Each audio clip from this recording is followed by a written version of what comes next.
فرخه مشويه في الفرن، بس مش اي فرخه. وصفه بتبدا بالبرتقال والزبده وبتنتهي بفرخه تنزل في القلب على طول. طب اول مره تشوفني انا كيرو وانت هنا في كيرو سموذ، يلا بينا نشوف الطريقه. التتبيله هتجيب علبتين من الزبادي بعصير برتقانتين وشويه من الثوم والجنزبيل المفروم، معلقه كبيره من صوص الباربيكيو، ليمونه كبيره، وشويه من دبس الرمان، معلقه من المستردة دي اختياري، ومعلقه كبيره من العسل الابيض، واخر حاجه قبل ما اضيف التوابل شويه من الزيت.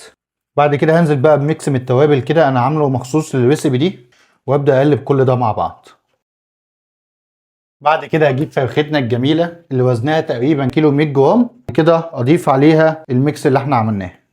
اتاكد ان التتبيله دخلت في كل حته من الفرخه تحت الجلد كويس والفرخه من جوه، مش هسيب حته من غير ما اغطيها في التتبيله اطول وقت ممكن. انا شخصيا ممكن اسيبها ساعتين واكملها، بس طبعا يفضل ان هي تقعد اطول وقت في التتبيله. لتجهيز الصينيه اللي هتدخل الفرن هجيب برتقان متقطع شرايح بالشكل ده، ارصه في الصينيه كده تحت الفرخه، شويه كده متقطعين من الجزر يكون سميك عشان ما يتهويش.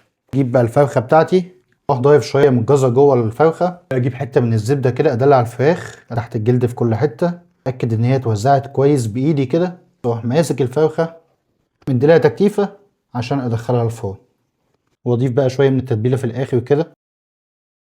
وبكده فرختنا الجميله جاهزه انها تدخل الفرن، تقريبا هتاخد ساعه للتسويه. وبعد ما عدى 40 دقيقه تقريبا ده كده شكل الفرخه، واروح دهن كده وش الفرخه كويس مع الجوسز اللي بتنزل منها، ده هيديها طعم، وارجعها تاني الفرن تكمل تسويه. ميكس الفليفرز بتاع البرتقال والسبايسز اللي احنا حاطينها خليه الريحه تجنن.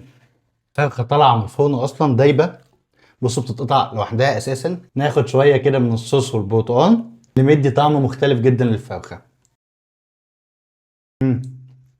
خطيره حلوه جدا. وبكده يبقى عملنا احلى فرخه بالبرتقال مشويه في الفرن تنزل في القلب على طول.